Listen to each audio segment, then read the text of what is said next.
Bonjour les explorateurs. Lorsque l'on parle de photographie de la Voie lactée, il est quasiment impossible, inévitable de ne pas évoquer le traitement. Et bien aujourd'hui, nous allons voir comment passer d'une image brute que voici à une image traitée avec le logiciel Lightroom que voilà. Cela vous tente? Eh bien allons-y, car il n'y a rien de compliqué.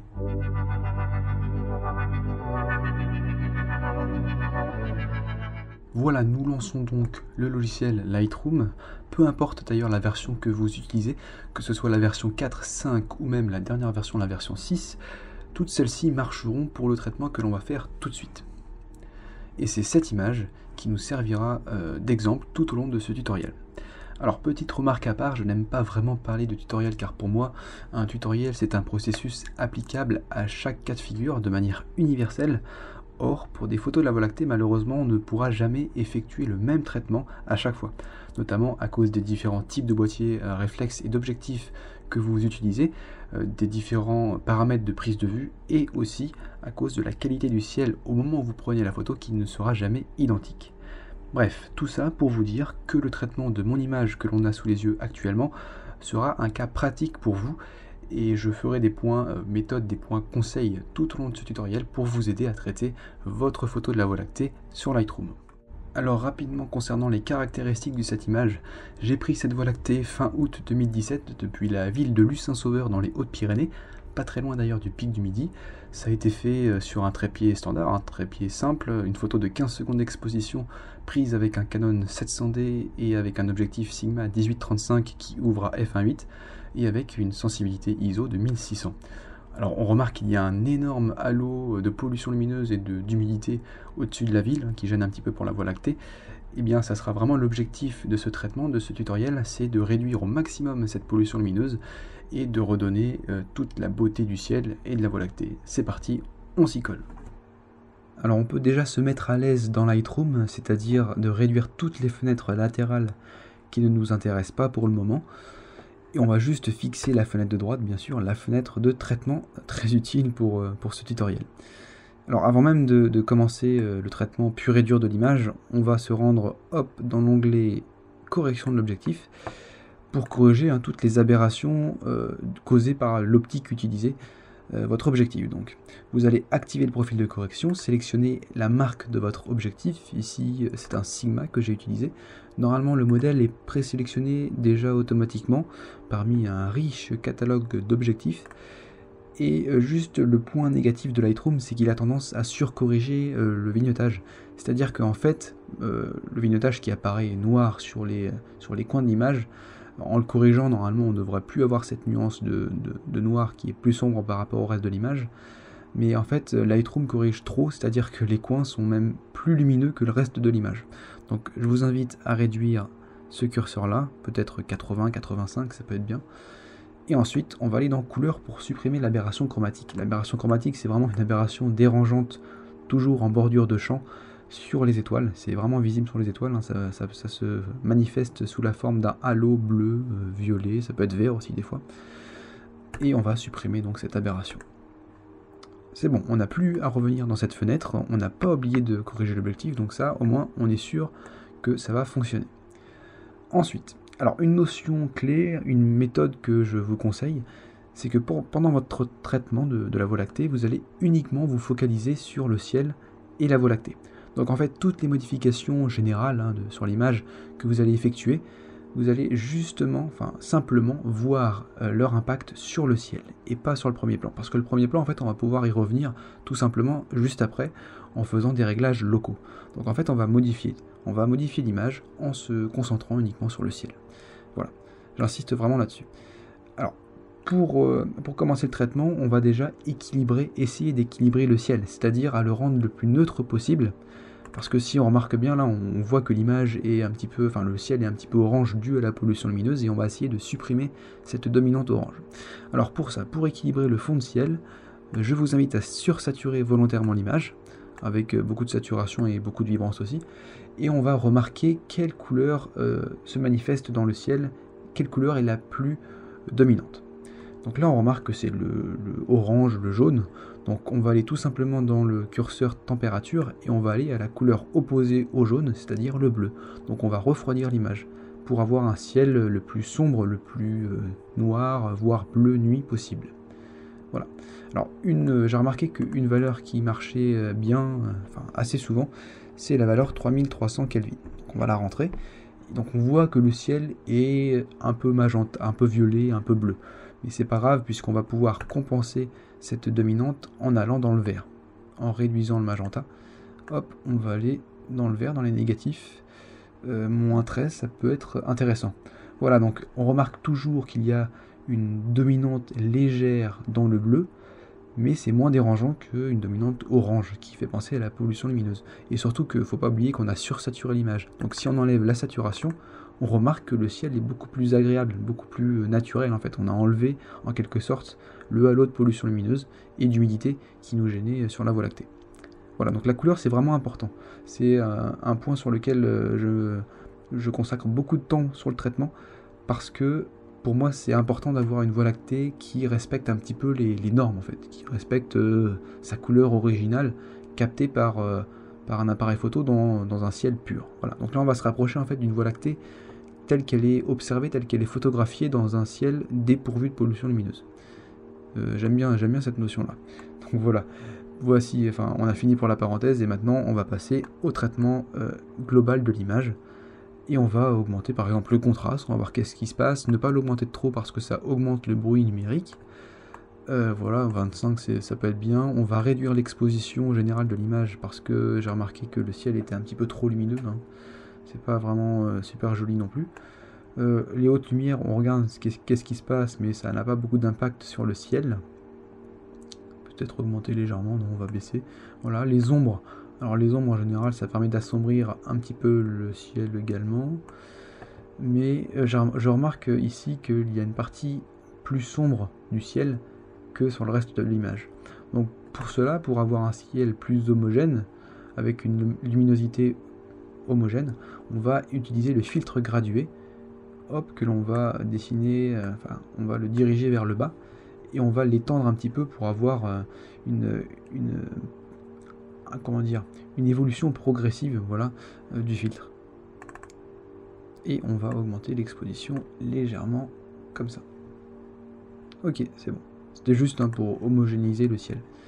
Ensuite on continue nos réglages. Les blancs, on va les augmenter parce qu'en général le curseur des blancs fait ressortir le ciel et notamment les régions plus lumineuses dans le bras galactique.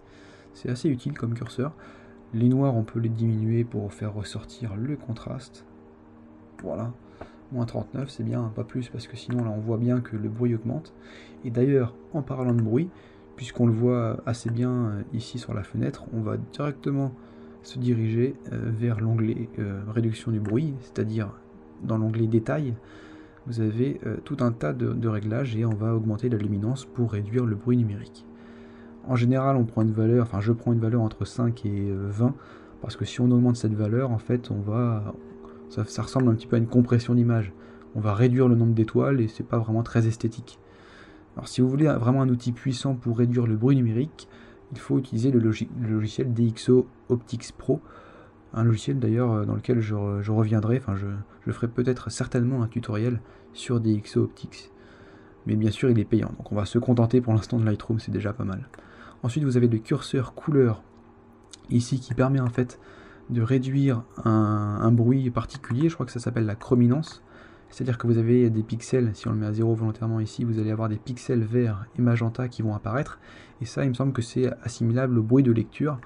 Lorsque vous shootez par exemple une Voie lactée avec des ISO très faibles, avec une sensibilité très faible, genre ISO 200, ISO 400, et si vous augmentez volontairement l'exposition en post-traitement, eh bien ça va faire ressortir ce bruit coloré, cette chrominance. Donc c'est utile de le mettre à 40, 50 pour réduire ce bruit.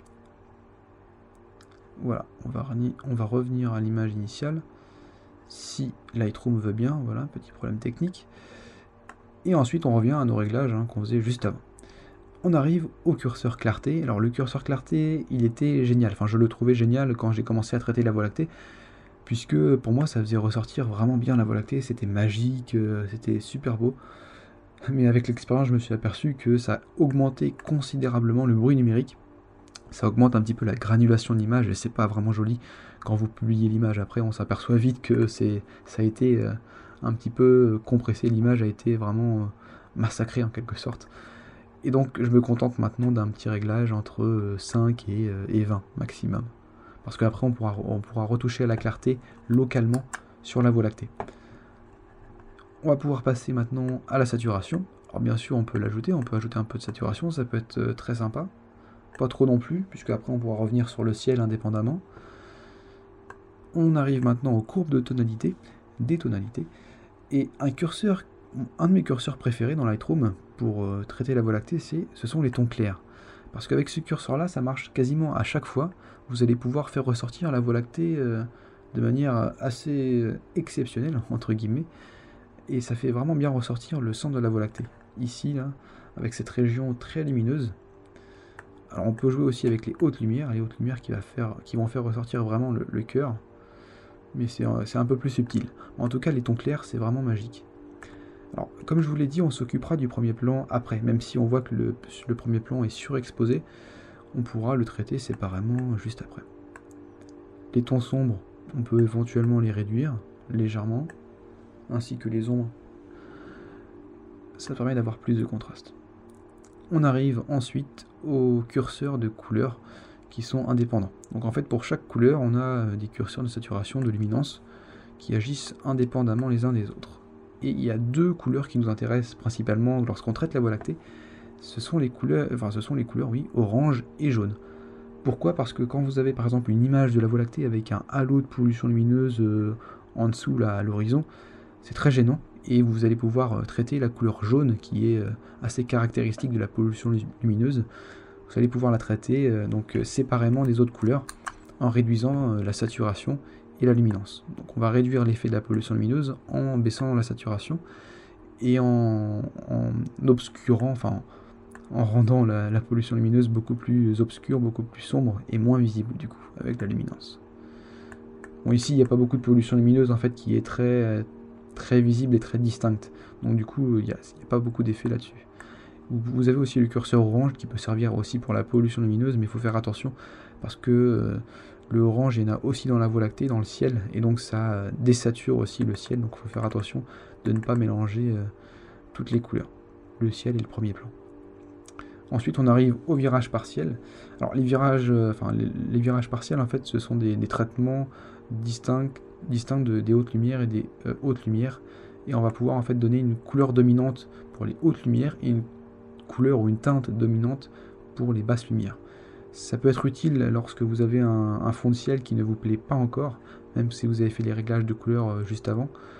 Donc on peut traiter en général les hautes lumières, hein, ça concerne le ciel qui est plus lumineux, enfin la Voie lactée, et on va pouvoir tester qu'est-ce que ça fait comme effet, tout simplement. Donc là, faut rester quand même avec un fond de ciel le plus sombre possible, enfin le plus neutre, sans dominante de couleur. Donc en fait avant on était bien, on n'était pas trop mal avant, mais on peut un petit peu donner une légère dominante au ciel. Je ne suis pas convaincu, mais on peut laisser ça comme ça. Ouais voilà, c'était un peu plus magenta avant. On va le mettre à 3, allez.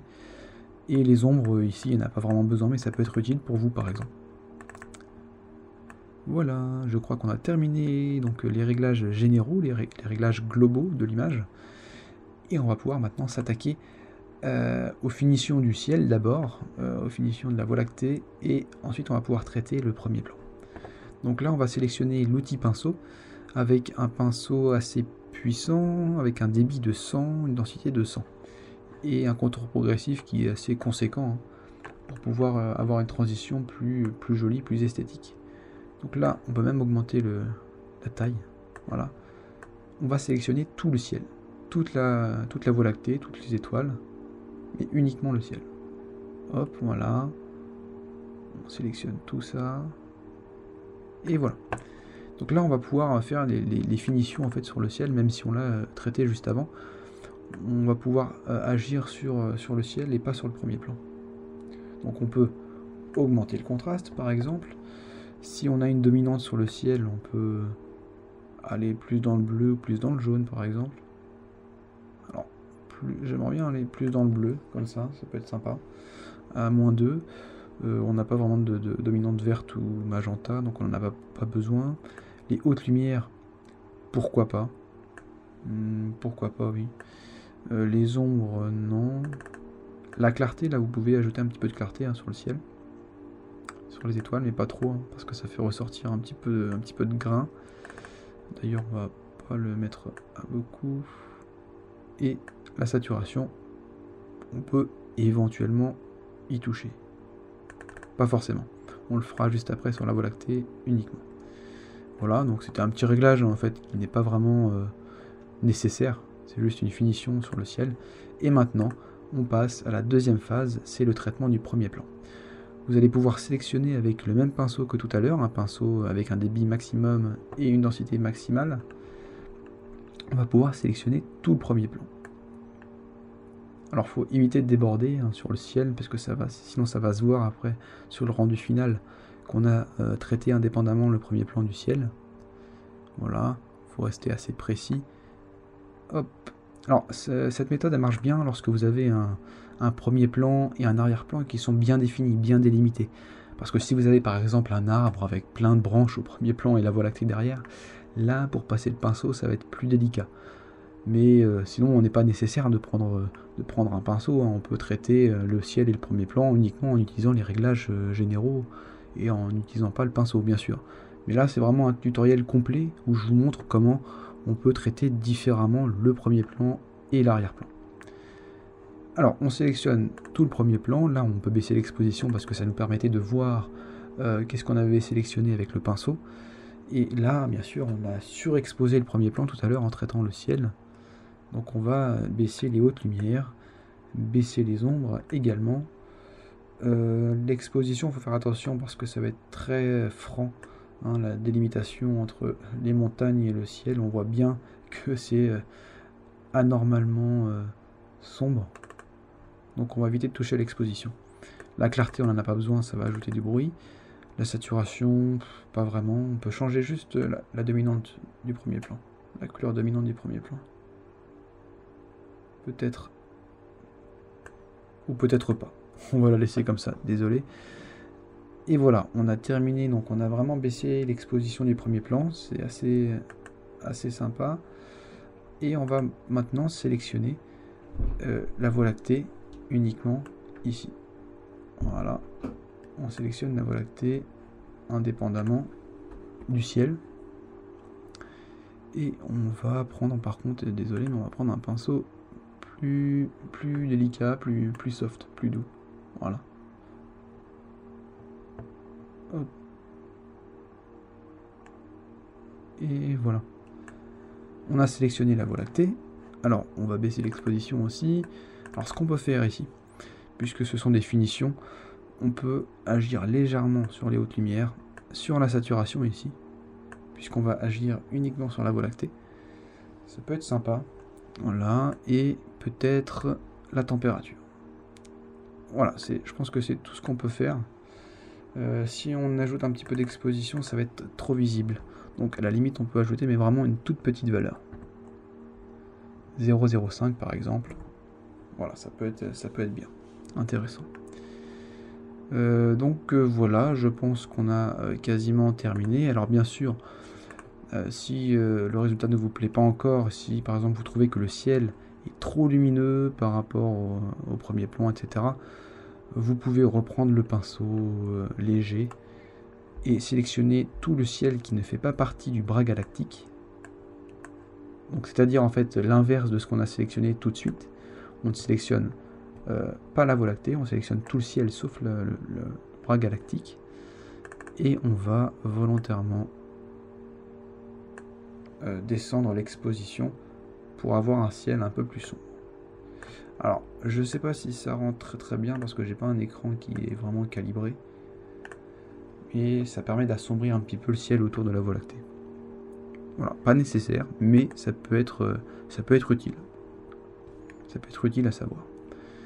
Voilà, donc je pense qu'on a terminé le traitement. Alors, juste avant de se quitter, on va juste vérifier sur quoi on a agi en faisant une petite comparaison d'avant le traitement et après le traitement. Donc on peut remarquer qu'il y a pas mal de changements. en termes de visibilité de la Voie lactée, en termes de couleur surtout. Le traitement, ça a permis de réduire considérablement la pollution lumineuse, hein, cette humidité là qui nous faisait un voile devant la Voie lactée. Et on a aussi enlevé pas mal de vignettages très présents et on a fait ressortir les montagnes et la Voie lactée. On peut faire un zoom rapidement sur les deux images. Donc avant, hein, c'est à gauche bien sûr, et après c'est à droite. Alors certes, on a peut-être un peu plus de granulation, de bruit sur l'image traitée, mais en termes de couleur et en termes de contraste, on a fait vraiment de gros efforts là-dessus, parce qu'on voit des trucs qu'on ne voyait presque pas en fait avec l'image brute. Voilà, donc on peut peut-être changer. Non, voilà. Alors j'espère que ce traitement vous a plu. Cette vidéo a été certes un peu longue, mais c'est vraiment le temps que je passe à traiter mes photos de la Voie lactée, puisque j'essaye vraiment de toucher à tout, de voir quel réglage fonctionne. Voilà, ça marche pas, je vais essayer de compenser avec ça par exemple.